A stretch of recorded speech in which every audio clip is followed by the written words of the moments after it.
Goeiemôre vriende.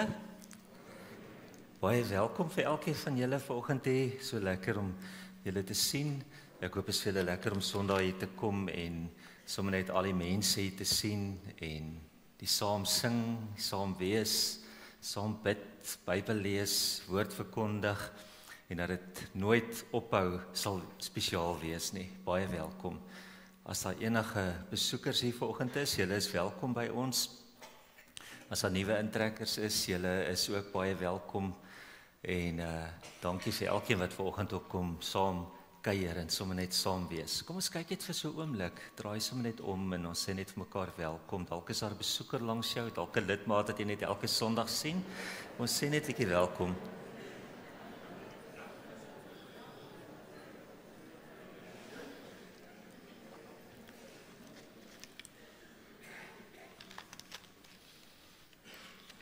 Goed vriende, dan 'n klompie afkondigings net, so in die begin van die diens. Dis vandag die begin van ons Pinksterreeks. En Pinkster kom maar net daarvandaan dat dit kom van die woord Pentekoste af en dit beteken 50 dae nadat Jesus opgevaar het na die hemel is die Heilige Gees uitgestort. Vandat Jesus opgevaar het, 40 dae nadat Jesus gekruisig is, hy opgevaar na die hemel en van daar af het die disippels gaan wag op die gawe wat die Vader beloof het. So in die kerk het dit 'n tyd geword van wag en van bid en van eintlik wag vir geestelike vervulling. En dis vir ons in die kerk ook deel van ons kerkjare, baie spesiale tradisie om net te sê maar hierdie tyd is 'n tyd wat ons sommer net bymekaar kom om sommer net naby die Here te wees. Dalk te wag vir antwoorde in ons lewe, dalk 'n stuk vervulling of 'n aanraking van die Here. Jy mag dit ook so wees vir elkeen wat hierdie week het gaan bywoon. Ons tema hierdie week is die waarheid. Ons gaan praat oor die waarheid. Die Heilige Gees doen klomp dinge. Die Heilige Gees is 'n trooster. Die Heilige Gees tref ons in. Daar's klomp metafore vir die Heilige Gees, maar ons gaan hierdie week stil staan by die Heilige Gees wat ons lei in die waarheid. En ons almal weet dat ons leef in 'n tyd wat mense baie keer vra, maar wat is nou nog die waarheid? Ons hoor so baie stemme. En ons sal in hierdie week sommer 'n bietjie praat oor die waarheid. Nou, ek lees nogal dat Max Lucado in een van sy boekies skryf en hy vertel van 'n vrou wat op pad is, sy's in Europa gewees en nou sy so amper op pad huis toe, nou bel sy haar man en sy sê vir haar man, hoe gaan dit daar by die huis? En hy sê toe, sy vra toe ook, hoe gaan dit met my kat? En hy antwoord toe en hy sê, die kat is dood. En sy sê, ag my lief, moenie so eerlik wees nie. Hoekom het jy nie die slegte nuus stukkie vir stukkie aan my oorgedra nie? Nou gaan ek 'n baie onaangename vlug hê. Wat bedoel jy, sê hy. Sy sê vir hom, jy kon vir my gesê het, die kat is op die dak. En as ek van Parys af gebel het, kon jy gesê, die kat lyk vir jou lusteloos. En wanneer ek van Londen af bel, kon jy gesê, die kat is siek. En wanneer ek jou van New York af bel, kon jy gesê, die kat is by die veearts. En wanneer ek by die huis kom, kon jy net vir my gesê, die kat is dood. Haar man moes nog nooit 'n saak so diplomaties stel, maar hy was bereid om dit te leer. Goed, sê hy, ek sal volgende keer probeer om dit reg te doen. So terloop sê sy, hoe gaan dit met my ma? En hy antwoord, sy is op die dak. Is dit nie oulik nie, hè? Vriende, dis die waarheid stukkie vir stukkie en ons wil hierdie week bietjie nadink oor die waarheid. Wat is waarheid? Die vraag wat Pilatus ook gevra het. Vriende, dan op die gebedslys, julle sien ook, ons vra daar spesiale voorbidding vir die Pinksterreeks, vir die saamwees, vir die prediking, Anton wat vanoggend die diens in die kapel lei, volgende Sondag se Pinksterfees wat Anton lei, die verskillende dienste hierdie week by die kerk. En dat julle vir ons sal intree, vir die musiek, vir die tegniese goeders, alles. Hierdie tegniese goedjies kan mense aandag so aftrek van dit wat ons hier wil kom doen. Kom ons bid dat alles mooi loop. Dan 'n groot dankie vir Marie en haar span, laasweek met die vroue funksie, met Jacques de Priester dat hy was. Ek hoor dit is 'n baie mooi funksie. Baie dankie Marie en haar span en al die helpers. Dan sê hulle ook sien, ons wil Bybel stuur saam met Harvester Ministries, hulle het 'n uitreik in Afrika en ons wil graag vir hulle 'n klomp Bybels saamstuur as hulle in Afrika uitreik. So die deurkollekte vanoggend by die deure gaan wees om ook by te dra vir hierdie Bybels. Julle is baie welkom as jy 'n Bybel wil skenk op so 'n manier deur by te dra. En dan is daar op die 20ste Junie 6:00 die aand is daar 'n fliekaand by die kerk. Kyk bietjie daar so 'n fliek met sop by en alles. Ons gaan heerlik sommer saam kuier, fliek met 'n mooi geestelike strekking ook. En dan die laaste afkondiging net, dis kinderpinkster vanoggend ook in die kapel. As daar enige laerskoolkinders is wat nog hier by ons is, Anton hou vanoggend 'n kinderdiens in die kapel. Ek is opgewonde. Ek sê vir Anton, ek wens ek kan wegloop hier en saam met julle kom sing daai kant, sing en spring.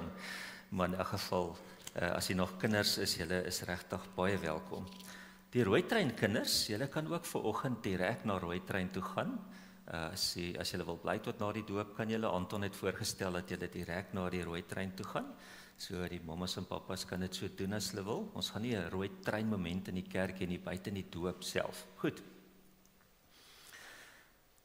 Vriende, ek dink dis al die reëlings vir vanoggend en al die afkondigings en so. Dan wil ek vanoggend vir ons die kers aansteek. En ons tema vir hierdie volgende 4 dae is Heilige Gees, lei ons in die waarheid.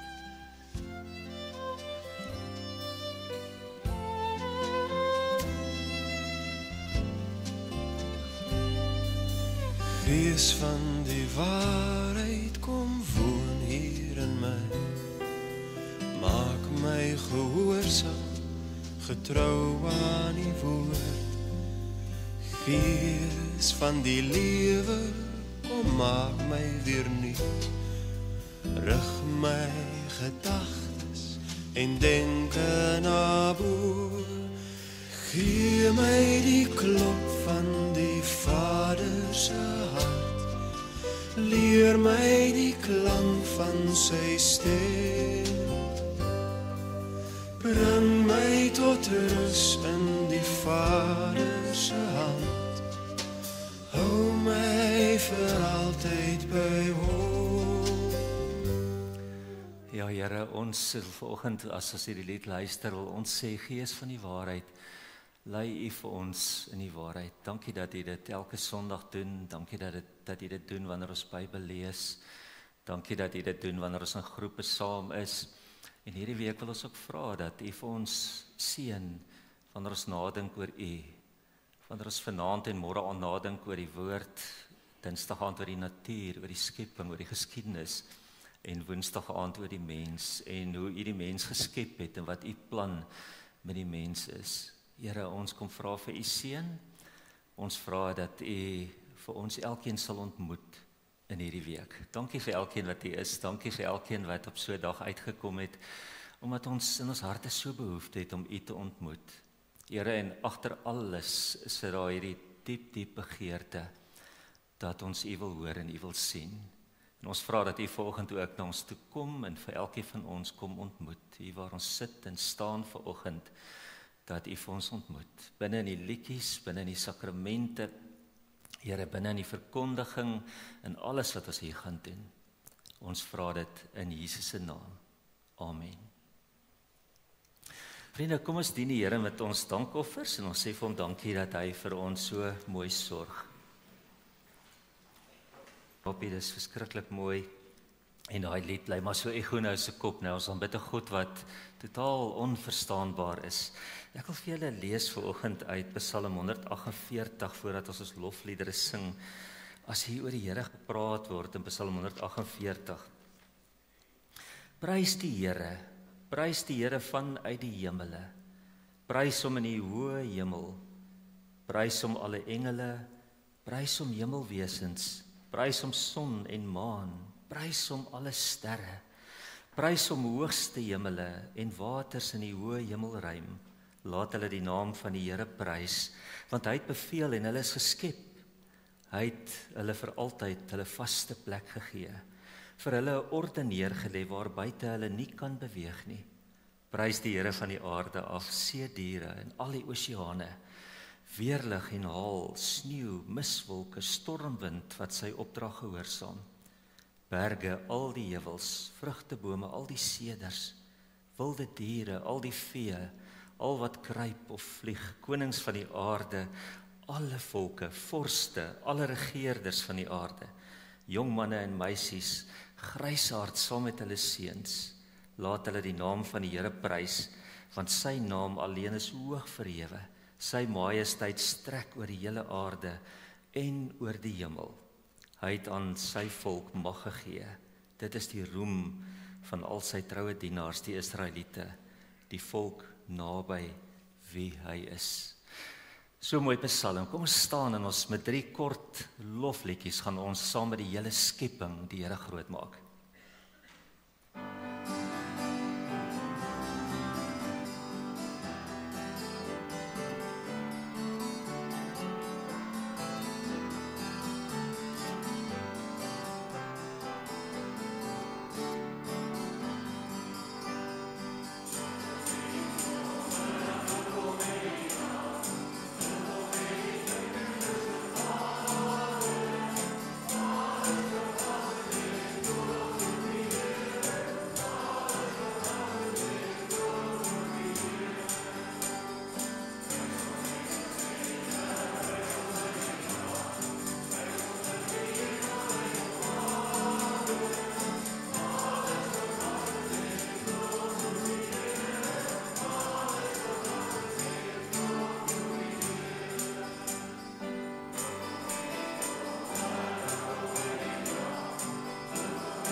En ek het altyd as kind gewonder, toe dink ek maar hoe is dit nou moontlik dat die maan die Here kan loof en hoe is dit moontlik dat die sterre die Here kan loof? Ek dink so snaaks, né? En toe lees ek eendag in een van die Modcats lesse 'n stuk wat vir altyd by my sal bly en die vraag was so, hoe kan 'n olifant die Here groot maak? En die antwoord in die Modcats les was dood eenvoudig, 'n olifant maak die Here groot wanneer hy 'n olifant is. Wanneer hy dit is wat die Here hom gemaak het om te wees.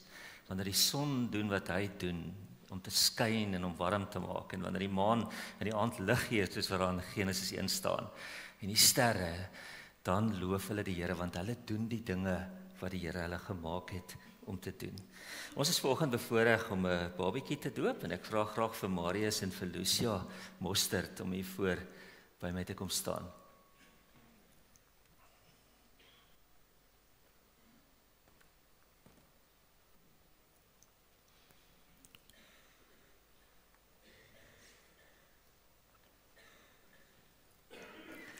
Ja, baie welkom vir julle hier, hoor. Opgewonde hieroor. Ons het lekker in die week bymekaar gekom en gesels oor klein Lara se doop, en julle gaan net nou die fotootjie van Lara sien. Maar kom ons begin eers by pappa en mamma. Dit is altyd baie spesiaal om te doop, en die doop is so 'n spesiale ding. Die doop is nie maar net dat die Here vir kinders sê ek's lief vir julle nie. Die doop beteken baie meer as dit. Die doop het 'n klomp betekenisse. Die eerste ding is hoekom ons doop. Ons doop omdat die Here God 'n verbond van genade met ons en ons kinders gesluit het. En daai verbond van genade gaan so ver terug soos Adam en Eva, en eintlik word dit vasgevat in Abraham, waar die Here vir Abraham sê, ek sal jou God wees en jy moet my kind wees, my volk wees. En dis presies dieselfde wat die Here vanoggend ook kom sê, wat hy vir klein Lara kom sê, ek wil jou God wees en jy moet my kind wees. In die Ou Testament het die Here vir ons 2 tekens gegee, die Pasga en die besnydenis. Dit was die 2 sakramente. In die Nuwe Testament kom die Here met 2 splinternuwe sakramente. Kom hy eintlik dieselfde sê, maar nog meer sê. Hy bring vir ons die nagmaal, en dis nie meer net die uittog uit Egipte uit nie, dis Jesus se bloed wat bevry. En die besnydenis verander in die doop, om te sê dat dit gaan nie net oor die Abraham verbond nie, dit gaan nou ook daaroor dat ons in Jesus ingedoop word, eintlik in sy dood en in sy opstanding ingedoop word. Die doop sê vanoggend vir ons 7 dinge, en dit is so belangrik dat ons dit moet onthou. Dit sê vir ons en ons kinders, klein Lara, so onskuldig soos sy lyk, het as 'n sondaar in die wêreld gekom, en eintlik verdien sy soos elkeen van ons die oordeel van God, maar dat die Here ons nie oordeel nie. Die tweede een is dat die Here deur die doop bevestig dat hy ons in sy verbond insluit. Ons het ook nou die aand gesê, né? Daai verbond wat die Here met Abraham gesluit het, in Galasiërs 3 staan daar, elkeen wat glo, is nou deel van die verbond met Abraham. Ons is deel van 'n stokoue tradisie. Die Here het daai verbond al vir meer as 4000 jaar met mense.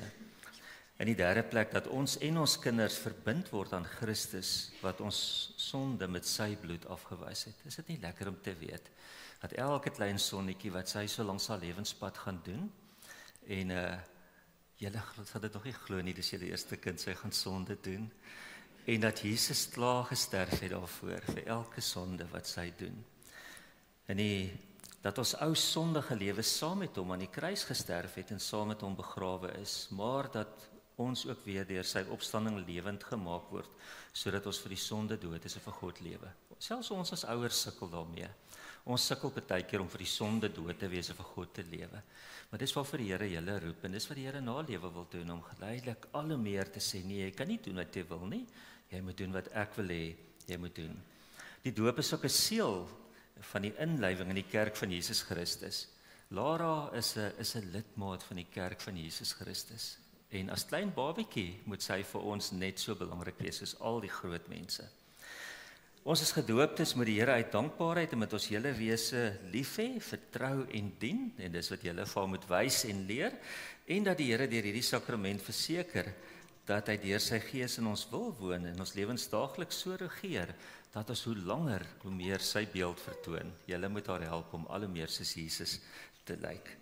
Nou, julle moet op die volgende vraag antwoord.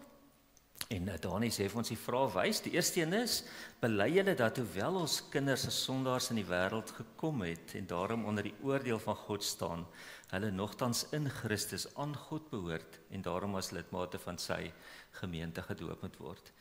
As jy dit nie glo nie, kan mens nie die kinderdoop doen nie. So ons moet glo dat die Here ons kinders insluit in hierdie verbond.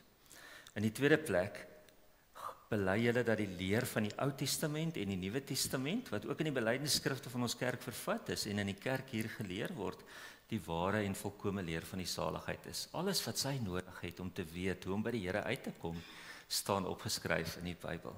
En in die derde plek, beloof julle om hierdie kind van wie julle die pappa en mamma is, die gelukkige pappa en mamma, groot te maak. Nie net met die beste skool en die beste onderwysers, maar groot te maak, sodat sy die Here sal leer ken. Marius en Lucia, wat is hardop julle antwoord? Dit is baie wonderlik. Nou kom ons sit vir klein Lara daarso, daar kan julle vir Lara sien. Sy staan so en wag dat haar foto op die bord moet kom. Nou sy weer rustig. Ek dink sy het gedink, "Sjoe, julle vergeet van my." Nou wat 'n voorreg, Lara is die 20ste Februarie hierdie jaar gebore. Dit is Marius en Lucia se eerste kleintjie. Hulle het op 'n hoër ouderdom eers kinders en sy is ook al ouer. Maar wat 'n voorreg, en ons sal graag vir haar doop en mag julle as gesin absoluut beleef hoe dat die Here in julle huis die koning is. Lucia Mostert, ek doop jou in die naam van die Vader en van die Seun en van die Heilige Gees. Amen. Kom ons maak oogies toe. O Here, as ons sien elke keer wanneer 'n klein babietjie gedoop word, dan sien ons u genade. Ons sien Here dat u ons liefhet voor ons vir u liefhet. Ons sien dat u na ons toe kom voordat ons vir u verstaan. Ons sien dat u na ons toe kom nog voordat ons weet wie u is, nog voordat ons u naam ken. Here, ons sien vanoggend dat u sterf vir mense, lank voordat mense hulle harte vir u gee. En daarom vanoggend, Here, is ons sommer net opgewonde. En ek wil sommer net hierdie gesinnetjie aan u opdra en vra dat u die koning in hulle huis sal wees en dat u vir Marius en vir Lucia die genade sal gee en die wysheid sal gee om vir klein Lara so groot te maak dat Lara van die eerste dag van haar lewe af elke dag net sal ervaar Jesus is die koning in ons huis en dat sy op so 'n manier by pappa en mamma die Here sal leer ken. Ek bid dat u vir hulle help om elke aand vir haar Bybel te lees, elke dag saam met haar te bid en om regtig te leef soos wat Jesus wil hê hulle moet leef. En ons bid vandag, Here, dat u vir Lara op haar pad sal seën en dat sy sal groot word saam met u en van kleintyd af saam met u hierdie pad sal loop en dat sy elke dag net so bietjie meer van u sal ontdek. Net agterkom hoe wonderlik dit is om aan u te behoort, totdat sy eendag dalk as 'n groot mens kan sê, ek gee my lewe volledig vir die Here. Here, dankie daarvoor. Dankie dat u dit vir ons ook gedoen het en dankie dat ons dit vanoggend hier ook weer beleef. In Jesus se naam. Amen. Nou, ons sal graag vir julle 'n Bybel gee. As dit hier 'n mooi kinderbybel is, pragtig. Is 'n klassieke kinderbybel. En die idee is, hoekom ons nie vir julle 'n groot Bybel gee nie, want ons wil hê julle moet van kleintyd af haar Bybel lees. En dat julle dit saamvat en dat julle soos wat sy groter word vir daaruit sal lees. Hoor, baie geluk vir julle. Vriende, kom ons sing vir hulle. Ons gaan net so bly sit dat julle vir Lara kan sien. Dan sing ons vir die mooi liedjie van Jesus het die kinders lief. In die derde versie sê Jesus het vir Lara lief. Kom ons bly so sit.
Vriende, dit bly so 'n groot voorreg om dit te doen en dit ook te beleef. Ek wil vir julle 'n stukkie lees, 'n gebed wat Franciscus van Assisi geskryf het. En hy sê, U is Here, U is heilig, Here. U is die enigste Here. U is magtig, die almagtige. U is groot, die allergrootste. U Heilige Vader regeer oor hemel en aarde. U is liefde, U is wysheid, U is nederigheid. U is ons rus, U is ons vrede, U is ons vreugde. U is geregtigheid en sagmoedigheid. U is rykdom, U sorg vir ons. U is skoonheid, U is teerheid. U is ons beskermer en ons bewaarder. U is ons veilige hawe en ons enigste hoop. U is ons enigste troos, die een in wie ons glo.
Johannes 14 vers 16. Ek sal die Vader vra en hy sal vir julle 'n ander voorspraak stuur om vir ewig by julle te wees, naamlik die Gees van die waarheid.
Amen.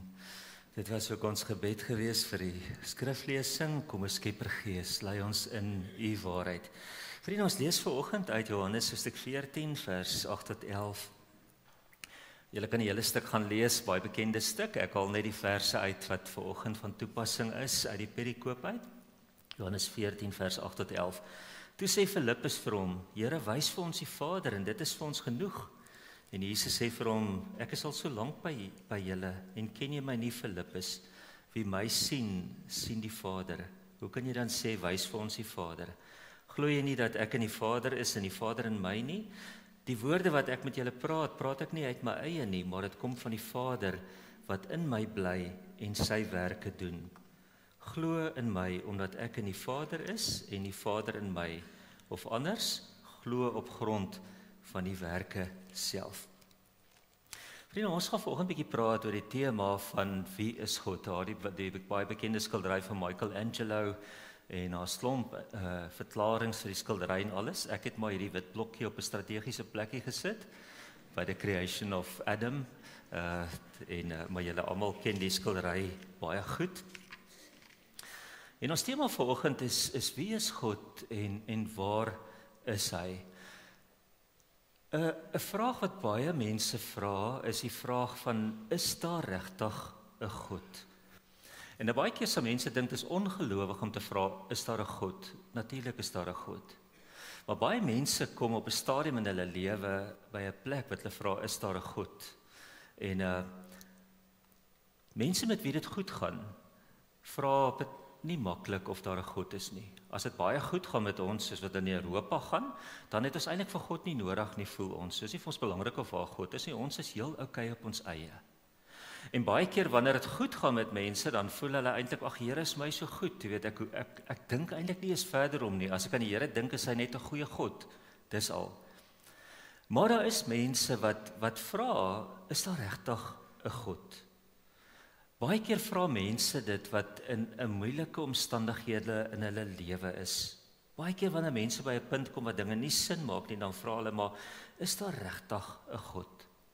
So byvoorbeeld iemand wat in 'n plakkerkamp bly en hierdie hut van hulle met alles in brand af. En dan vra mense maar is daar 'n God? 'n pa en 'n ma wat al hulle kinders in 'n ongeluk verloor. En skielik vir die eerste keer in hulle lewe is hulle by hierdie geweldige vraag van is daar 'n God daar buitekant? Ons weet daar's groepe soos die agnostici en so, dis mense wat sê maar ons het logies oor alles gedink en goeters en dit voel nie vir ons daar's 'n God nie.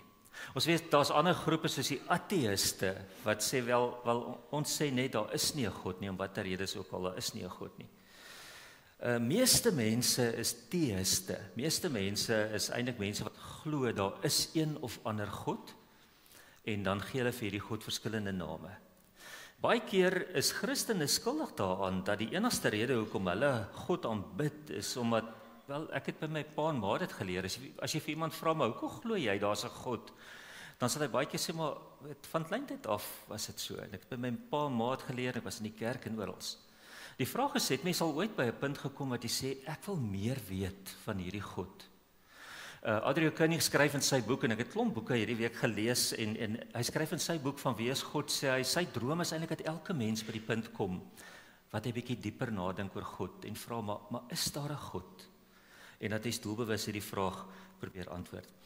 Nou so 500 jaar gelede, hier in die jaar 1561, het die Nederlandse geloofsbelijdenis ontstaan. Die van julle wat nou nie te lank terug in die sonnaskool was nie, sal weet ons het 3 belydenisskrifte in die NG Kerk. Ons het die Heidelbergse Katekismus, ons het die Nederlandse geloofsbelijdenis en ons het die Dordtse leerreëls. Nou die Nederlandse geloofsbelijdenis is in 1561 geskryf. En in die eerste artikel van die Nederlandse geloofsbelijdenis lees ons hierdie stukkie. Ons glo almal met een hart en bely met een mond dat daar 'n enige en enkelvoudige wese is wat ons God noem. Lees baie mooi die woorde. Ons glo daar's 'n enige en enkelvoudige wese en die naam wat ons vir daai enige enkelvoudige wese gee is God. Hy is ewig, onbegryplik, onsienlik, onveranderlik, oneindig, almagtig, volkome wys, regverdig, goed en die alleroorvloedigste fontein van alles wat goed is. Nou die vertrekpunt is met ander woorde dat tydens die reformatie toe sê hulle ons vertrekpunt, dit wat ons vashou, is dat iewers daar buite is daar 'n bo-natuurlike wese, is daar 'n God. En die naam wat ons vir daai bo-natuurlike wese gee is God. En hoor dit mooi as ek dit vanoggend sê. Nou dis natuurlik waar ons van die ateïste verskil, want hulle sê natuurlik daar is nie 'n God nie. 'n Klomp jare gelede het Richard Dawkins daar in Engeland op al die busse laat verf. There is probably no God. So hulle het gesê nee, ons sê daar is nie 'n God nie. Nou kom ons gaan so 'n bietjie vanoggend na die Ou Testament toe. Weet julle, in die Ou Testament tyd was daar eintlik nie sprake van ateïste en goed nie. Jy het ook nie agnostici regtig in die Ou Testament gekry nie. Die Ou Testament wêreld was 'n wêreld wat vrot was van die gode. Dit was vol gode. Elke volk het hulle gode gehad. Daar was duisende gode wat mense kon aanbid. In die psalmdigter sê daarom in Psalm 14 sê hy dis net die dwaas wat dink daar's nie 'n God nie. Hy sê geen logiese ou kan sê daar's nie 'n God nie. En so het al die volke in daai tyd het hulle gode gehad. Hier's 'n prentjie van die gode van Israel. Nou moet julle weet die volk Israel, van Egipte, die volk Israel het vir 420 jaar in Egipte gebly. Hulle het tussen hierdie gode gebly, hulle het hierdie gode gesien, hulle het gesien hoe dit aanbid word en alles. So hulle het baie ervaring gehad van hierdie gode in Egipte. Later van tyd is hulle in ballingskap in Babylonië, 70 jaar in Babylonië gewees. Die Babyloniërs het weer hulle eie gode gehad, met hulle eie stories en hulle eie skepingsverhale en alles. En toe die volk in die land bly, toe bly die Kanaaniete in die land. En daar sien julle prentjies van die Kanaaniete se gode, né? So het hulle gode weer gelyk. En as Israel, as die volk in die land intrek, dan is dit die gode wat in daai land aanbid word. Hierdie eerste een, of nee, die laaste een in die ry daar is nogal Baal. Ons lees so baie in die Ou Testament van Baal, né? Daar is nou hoe Baal gelyk het. Maar daar is die Kanaanitiese gode. Hier is 'n ding wat teen 'n muur ding wat gemaak is, wat wys hoe dat die Kanaaniete 'n kind kom offer aan hulle god Molek, waarvan ons in die Ou Testament lees. Vriende, dit was die wêreld gewees van daai tyd. Dit was vrot van die gode gewees. Oral is net gode, almal aanbid gode. Daar was eintlik niemand wat gesê het daar's nie 'n God nie. Die vraag was net, wie's jou God? Wie's my God? Wie's jou God? Elke ou het sy gode gehad. Later van tyd die Grieke, ons weet van die Griekse gode. En daarom as die Bybel begin, dan begin die Bybel dood eenvoudig nie om te verklaar wie God is nie. Want almal het hulle gode. Die Bybel begin dood eenvoudig met dit te sê, in die begin was die aarde woes en leeg, en God het gesê dat daar lig wees, en so ontstaan die hele skepping. Met ander woorde, sonder enige verklaring, want die mense van daai tyd het nie die vraag gevra, waar kom die gode vandaan nie? Hulle het nie gevra, waar kom hierdie God wat ons aanbid vandaan nie? Almal het skepingsverhale gehad, almal het geglo as gode. Die groot vraag was, maar wie het nou eintlik geskep? En die Babiloniërs het gesê, maar ons gode het geskep. En die Egiptenare het gesê, ons gode het geskep. En hier kom Genesis 1 en die Israeliete se belydenis, en hulle sê, ons God het die hemel en die aarde gemaak.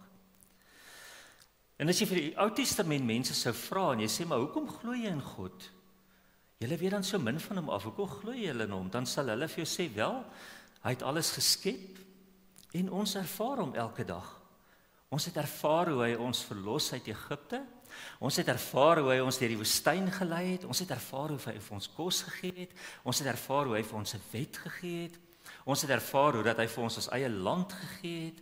So hulle sê vir jou gesê het, daar's twee redes hoekom ek in die Here glo. Die eerste een is hy is die skepper, en die tweede rede is ons ervaar hom in ons storie, in ons geskiedenis ervaar ons hom heeltyd.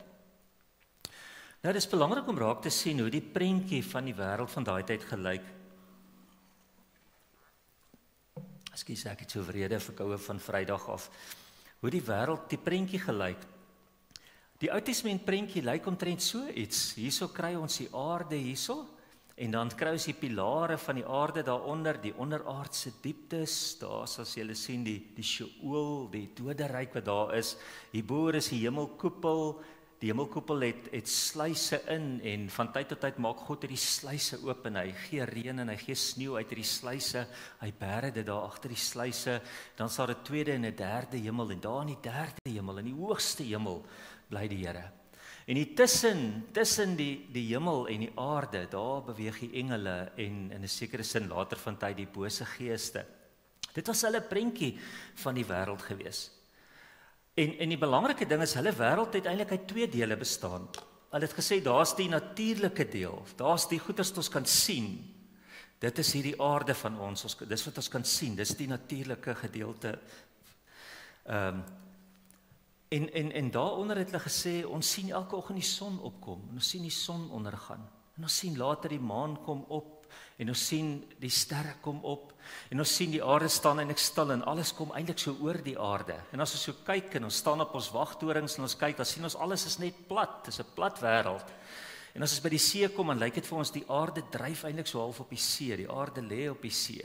Dit was hulle prentjie van daai tyd. Nou, ons moet nie so hard met hulle wees nie, hoor. Is nie net hulle wat so gedink het nie. Alhoewel ons weet die aarde is rond, en alhoewel ons weet van 'n heelal wat groter en groter word, werk ons in ons gewone lewe ook met 'n plat aarde. Ek bedoel, wie van julle het al in die aand by die see gaan sit en sê, kom ons kyk hoe die aarde na die son toe draai. Nee, ons gaan sit daar en sê, kom ons gaan kyk hoe die son sak. En in die oggend sê ons gaan kyk die sonsopkoms. En as ons daar deur die Karoo ry, dan sê ons ook, Jesus, hierdie wêreld is maar plat, né? So moenie dink dat ons nie ook tog maar in ons denke met 'n plat wêreld werk en met 'n net 'n sigbare wêreld nie. Maar die interessante ding is, saam met dit het hulle geglo in 'n bonatuurlike wêreld. Hulle het geglo daar's 'n wêreld daarbo wat ons nie kan sien nie. En van die begin van die Ou Testament af is God vir hulle die een wat daar in daai boonste wêreld bly. Hy is onsigbaar, ons kan hom nie sien nie. Hy bly in die hoogste hemel. Van tyd tot tyd stuur hy eintlik engele af om met ons te kom praat. Of as Moses op die berg opgaan, dan laat hy die berg skud en ruk. En dis hoe hy met mense praat. Dis die bonatuurlike deel, die onsigbare gedeelte. So vroeg in die Ou Testament kry ons nog eintlik bietjie minder daarvan. Ons lees in die boek Job dat daar ook die bose is en dat daar die gesprek is met die bose en alles en goeders. Maar soos wat die Bybel gevorder het, lees ons al hoe meer van hierdie bonatuurlike wêreld. Soos wat die Bybel aangaan, kry ons al hoe meer daarvan. Vertel die Bybel al hoe meer van die duiwel en wat hy doen en van die bose geeste. En op die stadium wat Jesus aarde toe kom, is dit 'n wêreld vol bose geeste. Dis 'n wêreld waar daar klomp verskriklike lelike goed aan die gang is. En dis waarom Jesus duiwels moet uitdryf en klomp siektes word gekoppel aan duiwels en goeters en die Satan is amper op sy ergste, die bonatuurlike is op sy ergste op daai oomblik as Jesus aarde toe kom. Maar dit is hulle prentjie van die wêreld, dis hierdie sigbare wêreld en dan sal jy die onsigbare, die bonatuurlike wêreld. Nou die probleem wat ons in vandag se tyd het, is omdat ons nie meer met 'n plat aarde werk nie. Omdat ons nie meer werk met 'n aarde op pilare en 'n hemelkoepel wat net hierbo is en 'n hoogste hemel wat eintlik ook nie so hoog is nie. Omdat ons heeltemal 'n ander wêreldprentjie het, is daar baie mense wat vandag sê ek glo nie meer in die bonatuurlike nie. Ons weet van 'n ruimtevader wat op stadium gesê het ek was op die maan en ek het God nie gesien nie, so asof God op die maan bly. Die maan is eintlik maar baie naby aan ons. Maar die hele gedagte van die bonatuurlike is baie keer besig om weg te gaan in die moderne wêreld. En daarom kom ons al hoe meer uit daarby in ons kinders se handboeke en oral word daar eintlik maar vir ons gesê daar is nie regtig 'n skepper nie. Daar's nie 'n bonatuurlike wêreld nie. Daar kan nie iemand buite hierdie heelal wees wat hierdie heelal geskep het nie. Daar moet 'n ander verklaring wees. Die verklaring moet hier binne in die skepping self sit. Die aarde moes self ontstaan het. Lewe moes eintlik maar self ontstaan het want daar is nie iemand daar buite hierdie intelligente wese wat dit sou kon maak nie. En as jy begin om die bonatuurlike te ontken, dan kom jy eintlik daarby uit om te sê daar kan nie regtig 'n hemel wees nie. Daar kan nie regtig 'n hel wees nie. Daar kan nie regtig lewe na die dood wees nie, want waar in hierdie heelal van ons sal dit nou wees? Ons glo baie keer net wat ons kan sien en dis waarskynlik ons ondergang. Want as jy nie meer in die bonatuurlike glo nie, as jy nie glo dat daar 'n onsigbare werklikheid is wat jy nie kan sien nie, maar wat daar is wat amper meer realisties is as hierdie wêreld, dan het jy 'n probleem met die maagdelike geboorte. Want hoe kon Maria dan nou swanger word as al binne in hierdie skepping net een manier is om swanger te word? Dan het jy 'n probleem met Jesus se menswording, want hoe is dit moontlik dat 'n God kan aarde toe kom en kom mens word op die aarde? Dan het jy 'n probleem met genesings, dan is daar nie regtig iemand daar buite wat kan genees nie, en dan moet ons al die genesing van die binne afkry. Want dan is daar nie meer 'n bonatuurlike werklikheid nie. Die meeste van alles is dan het mense probleme met die opstanding van Jesus en met die hemelvaart van Jesus, want waar is hy dan nou? As daar nie 'n ander plek is of 'n ander dimensie is waarheen hy kan gaan nie, dan sê mense, die moderne mense, maar dan kan ons dit nie glo nie, kan ons dit nie aanvaar nie. Een van die geleerde ouens in ons tyd skryf en hy sê dat ons nie kan wegkom van die idee dat God 'n misterie is nie. En dat eintlik die hele bonatuurlike werklikheid 'n misterie is. Ek lees nou die dag 'n ding wat my vertel dat ons net sekere kleure kan raak sien. Ons kan 'n sekere hoeveelheid kleure op die kleurspektrum sien. Ons kan nie onder dit sien en bo dit sien nie. Ons sien van rooi tot by blou. Ons kan net sekere desibels van klank hoor. Ons kan sekere klank nie hoor nie. Net vir julle sê, toe ons hierdie lusstelsel nou insit, en ons hulle toets, hier lê nou 'n draadjie in hierdie gebou so om, en daar in die middel van die vloer, en die hele kan die draadjie nie sien nie. Wat ons nou met toets, toe sit ons al die klank in die gebou af. En al wat ons doen, ons skakel hierdie elektromagnetiese draadjie aan, en ons speel 'n liedjie daar agter. Ek sit daar by die klank, dis stoepstil, kan nie 'n woord hoor nie. Maar as ek John se oorfoon vat, sy oorfoontjie in my oor sit, dan hoor ek hoe speel die klank in hierdie gebou. Want die oorfoontjie het die vermoë om daai golf op te tel, wat my oor nie kan optel nie. My oor kan nie elektromagnetiese golwe optel. So die klank is daar, maar ek kan dit nie hoor nie. Vriende, en dit is die realiteit van 'n bonatuurlike wêreld. As ons kom by 'n punt en ons sê net dit wat ons kan sien is regtig, dan kom ons eintlik by 'n punt uit om te sê, maar daar is nie meer 'n God nie. Daar is nie meer 'n ander werklikheid as hierdie werklikheid nie. En nou sê Anton van die kerk en hy sê God bly 'n misterie. Daar's dinge van God wat ons nie weet nie. Baie dinge, die meeste. Al wat ons weet is eintlik die bietjie wat die Here vir ons deur sy woord en in die natuur en in die skepping en in die geskiedenis bekend gemaak het. Dis al wat ons van hom weet. Ons weet nie wat is sy oorsprong nie. Ons weet nie waar kom hy vandaan nie. Daar is nie 'n verklaring daarvoor nie. Ons weet tot vandag toe nie hoe werk die 3-eenheid nie. Ons het al probeer om met 'n eier te verduidelik, die voorbeeld van 'n eier. Ons het al probeer om met water en ys te verduidelik. So probeer ons, maar nie een van ons wat hier sit kan die 3-eenheid verstaan nie. Ons verstaan nie Jesus se 2 nature nie. Ons kan nie verstaan dat Jesus kom aarde toe, maar hy's God en hy's mens. Hoe is dit moontlik? Ons verstaan nie lyding nie. Ons verstaan nie natuurrampe nie. En daarom gebruik ons meeste van die tyd as ons oor die Here praat, dan praat ons eintlik maar in menslike taal. Ons gebruik menslike metafore. Die Bybelskrywers het dit ook gedoen. Die Here se hand is onder jou. Die Here se arm is nie te kort om te help nie. Die Here se ore is nie te doof om te hoor nie. Die Here sien wat op die aarde aangaan. Ons gebruik menslike metafore omdat ons geen ander manier het om oor God te praat nie. Het julle al agtergekom as ons oor die Here praat, dan gebruik ons eintlik negatiewe terme. Ons sê dat die mense, ons as mense is veranderlik, maar God is onveranderlik, hy verander nie. Ons is sienlik, ons kan mekaar sien, maar hy is onsienlik. Ons is sterflik, hy is onsterflik. Ons is begryplik, hy is onbegryplik. Ons is eindig, hy is oneindig. Ons is tydelik, hy is ewig. Of ons gebruik oortreffende terme, ons sê die mens is magtig, maar God is almagtig. Ons is teenwoordig by 'n plek op 'n sekere tyd, maar God is alomteenwoordig. Ons is wys, God is alwyd, wetend, alwetend, werksaam, alwerksaam. Want God bly vir ons 'n misterie. En tog vertel die Bybel vir ons dinge van God wat vir ons bietjie help om te verstaan wie hy is. Die Bybel sê byvoorbeeld vir ons dat hy die skepper is, dat hy alles gemaak het. Die Bybel sê vir ons dat hy 'n God is van liefde en genade. Die Bybel sê vir ons dat hy 'n verlossingsplan en hy stuur sy seun na die aarde toe om op die aarde te kom sterf om ons elkeen te red en ons los te maak. Die Bybel sê vir ons hy het opgevaar. Die Bybel sê hy voer heerskappy. Wil hulle met dit donderdag aand gedoen. Die Bybel sê vir ons hy kom weer. So daar's klomp dinge wat ons weet. Maar dis eintlik al wat ons weet, is dit wat die Bybel vir ons vertel. Nou 'n belangrike vraag is wie is hierdie God? En saam met dit vra jy eintlik die vraag, is alle gode nie maar dieselfde nie? Julle weet mos daar's mense wat sê dat solank jy net 'n God het, is dit oukei. Al die gode is maar paaie na Rome toe. Weet julle toe die Here aan Abraham verskyn het, Abraham se verhaal begin daar in Genesis 11:12, né?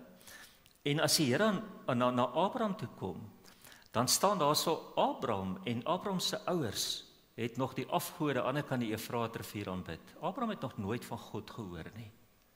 Hy het saam met sy pa Tera en sy familie het hy die gode van Babilonië aanbid, van Mesopotamië. En op 'n dag kom God na hom toe en dan staan nie presies hoe dit gebeur het nie en dan sê God vir hom, en sê die Here vir hom, Abraham, ek wil 'n verbond sluit met jou. En die Here sê vir hom, ek gee vir jou 'n land en 'n nageslag.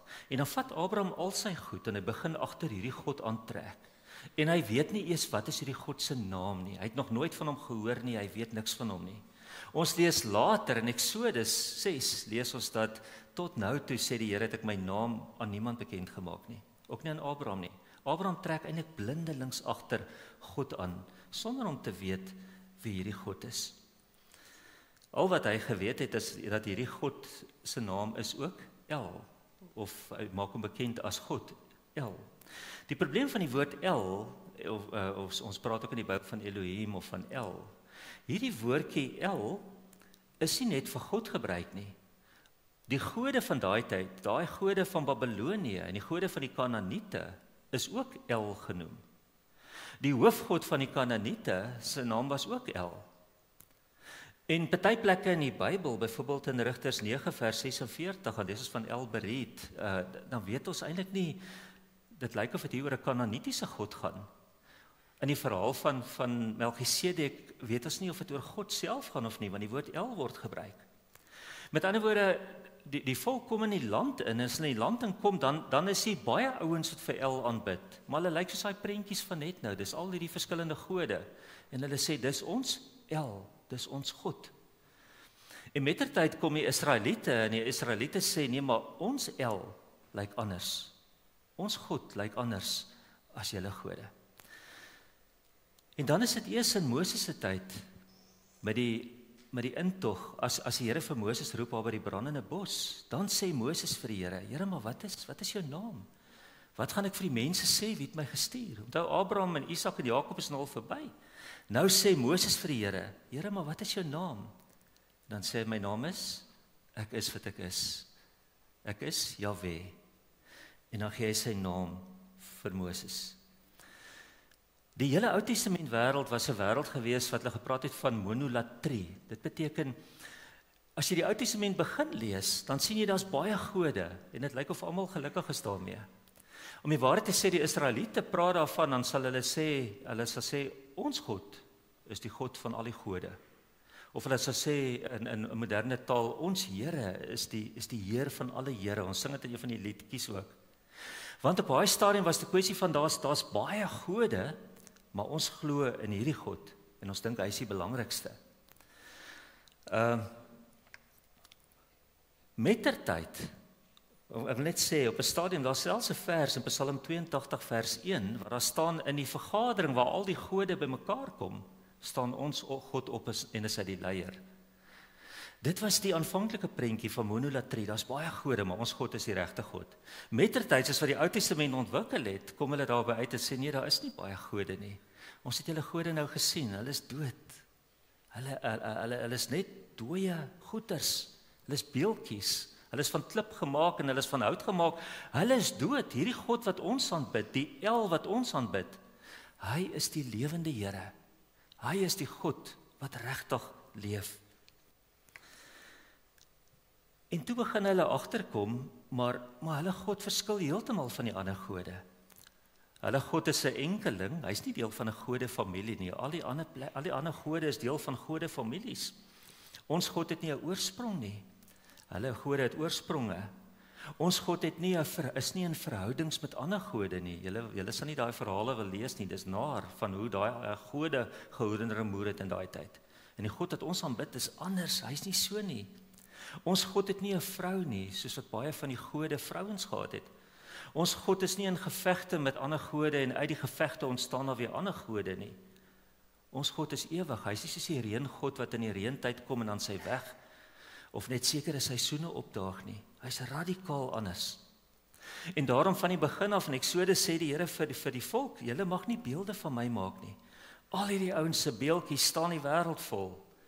In Mesopotamië staan die beelde, in Kanaan staan die beelde, in Egipte staan die beelde. Dis net beelde waar jy kyk. En dan sê die Here, ek is anders. Geen gesnede beeld. Julle kan nie 'n prentjie van my maak nie, want ek is anders as die ander gode. Vriende, en dan kom hierdie God in die Nuwe Testament. En hy kom maak homself sigbaar in Jesus Christus. Hy kom aarde toe en hy word gebore, ons het dit Kersfees gevier. En nou hier in Johannes 14 staan hy voor sy disippels en hy sê, as julle my sien, sien julle die Vader. As julle my sien, sien julle daai onsigbare God wat nog vir alle tye onsigbaar was tot nou. As julle sien wat ek doen, dan sien julle die dinge wat God doen. As julle die woorde hoor wat ek praat, dan hoor julle die woorde wat God self praat. Dis hy wat praat.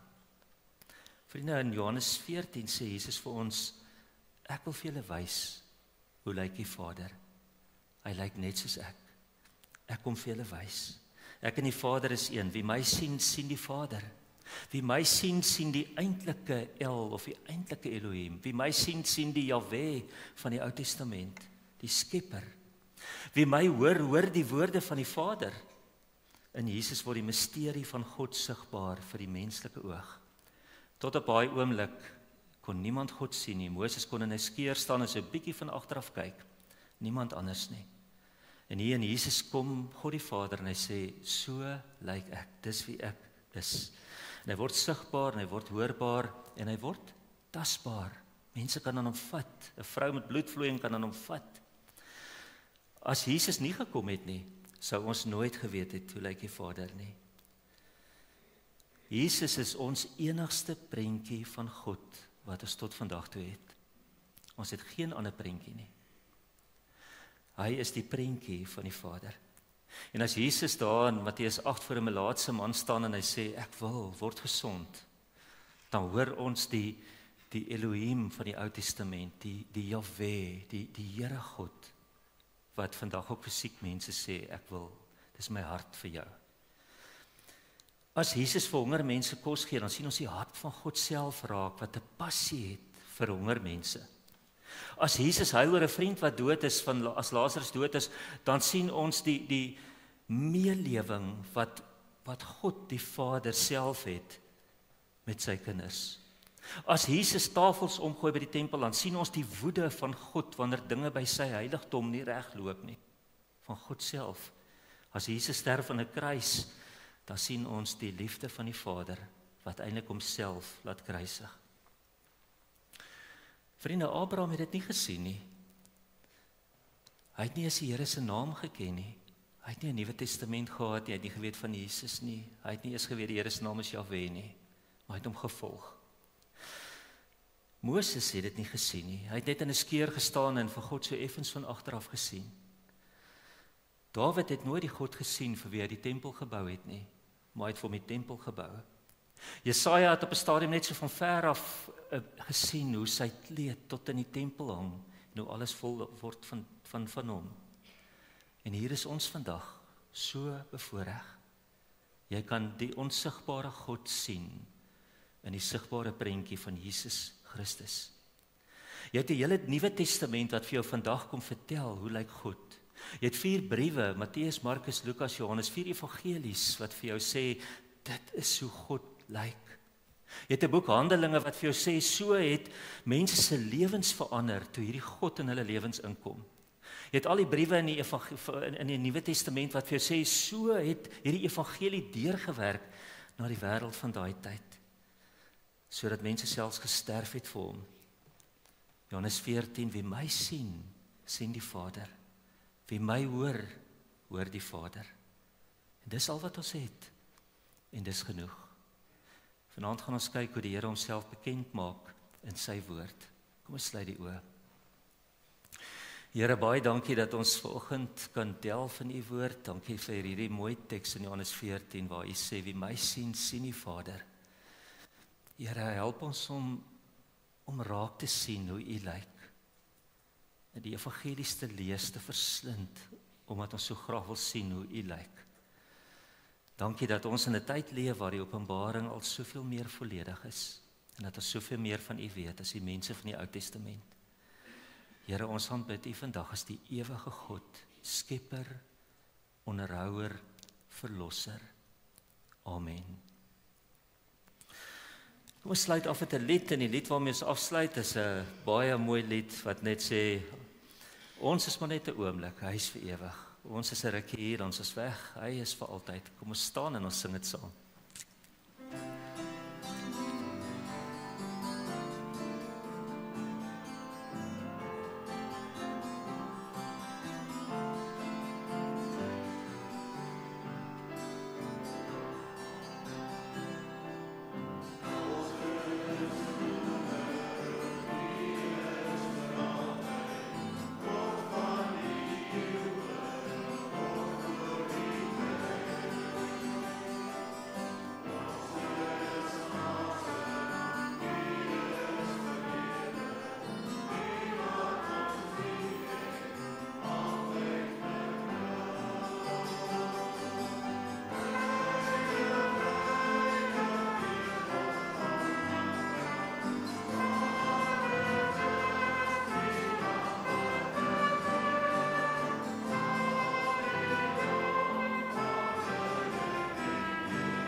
Vriende, baie dankie dat julle kom saam kuier het, saam leef, kom leer van die Here. Nooi vir julle uit na vanaand toe, ek as lekker koffie en tee nou.